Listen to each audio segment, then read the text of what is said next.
Ustaz, bagaimana caranya agar kita bisa bermanfaat bagi orang-orang, bisa mengajak orang-orang ke jalan yang benar tanpa dipandang sok alim, bahkan sampai dihindari kalau ketemu dan lain sebagainya, tanpa dipandang sok alim.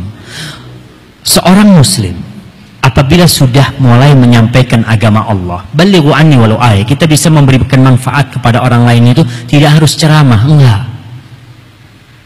Antum nggak punya ilmu, punya duit, ya Allah, ana mau tulis nih doa yang bermanfaat buat orang.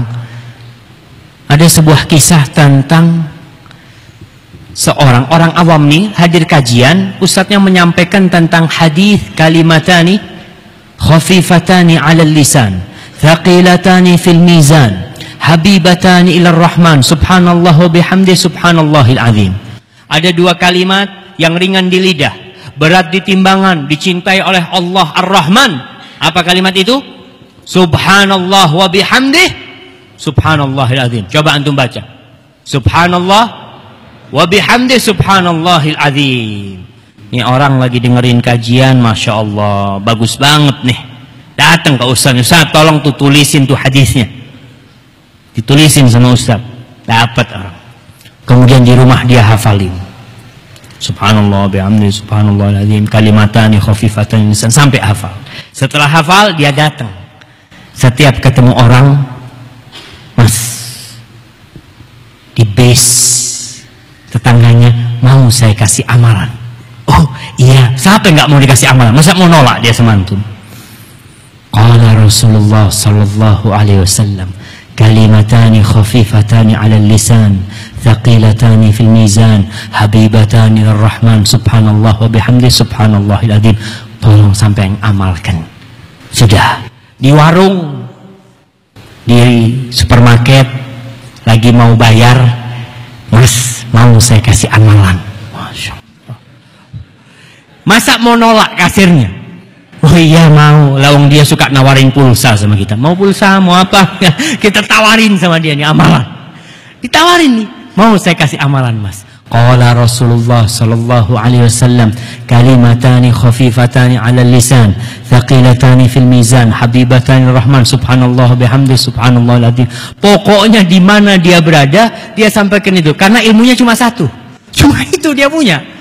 Ya antum kalau punya ilmu satu jangan nyampaikan 5, rusak agama ini. Ya udah satu aja yang disampaikan. Lalu suatu hari dia pingsan, ada masalah, dibawa ke rumah sakit, turun dari ambulan, ditaruh di kereta dorong itu ya, dengan diperiksa-periksa sama dokter sama perawat. Tahu-tahu dalam kondisi dia didorong itu, dia melihat ada dokter.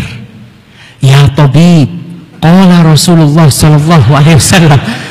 Dia mengatakan kepada dokter, wahai dokter, Rasul sallallahu alaihi wasallam bersabda, dua kalimat yang ringan di lidah, berat di timbangan, dicintai oleh Allah, subhanallah wa bihamdi subhanallahil azim, meninggal dunia dia. Antum bisa bayangkan, orang itu akan ditutup dengan amal perbuatan dia. Maka jangan takut untuk menyampaikan. Kalau antum akan dikatakan soalim, wajar. Apa kata Luqman kepada anaknya? Ya bunayya aqimis shalah wa'mur bil ma'ruf wanha 'anil munkar wasbir 'ala ma asaba. Wahai ananda, dirikan salat, kemudian perintahkan kepada kebaikan, larang kemungkaran terjadi, wasbir 'ala ma asabak, dan bersabarlah engkau menghadapi sesuatu masalah ya, dari faktor engkau berdakwah menyampaikan itu. Karena orang yang beramar ma'ruf nahi mungkar itu dibenci, nggak disukain sama orang. Tadi dikatakan so alim, aduh jangan ketemu fulan, ini so ustadz, ini wajar. Makanya bagaimana caranya? Watawasau bil haqqi watawasau bis sabr. Tapi kalau antum nggak bisa menyampaikan, ditulis.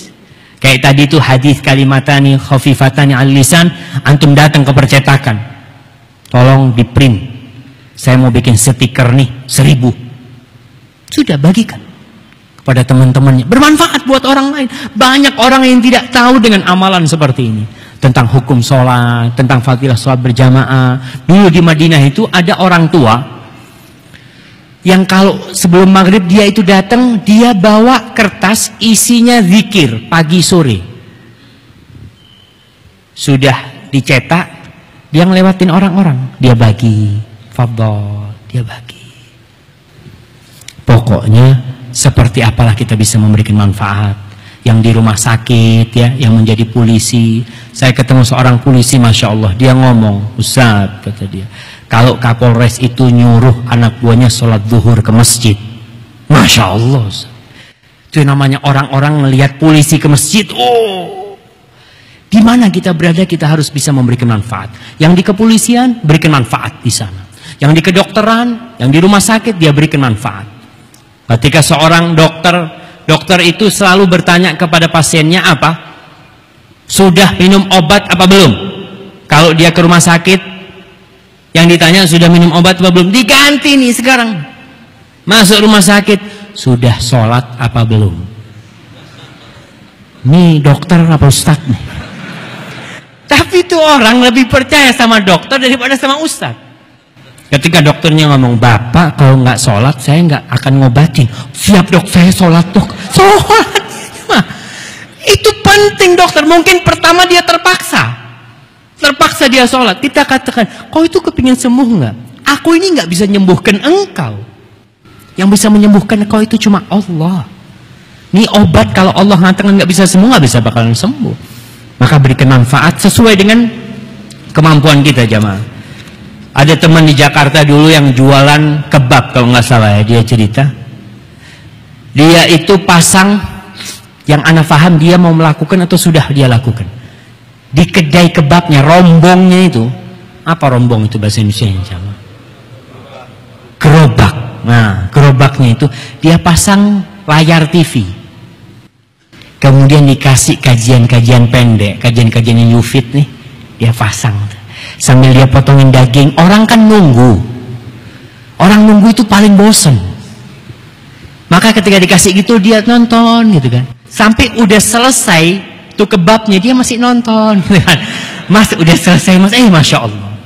Kemudian di rumah sakit nih, di rumah sakit tempat-tempat nunggu biasanya orang itu kalau nunggu dokter nomor 20 ya, nomor 15 antriannya, apa yang ada di situ dia baca.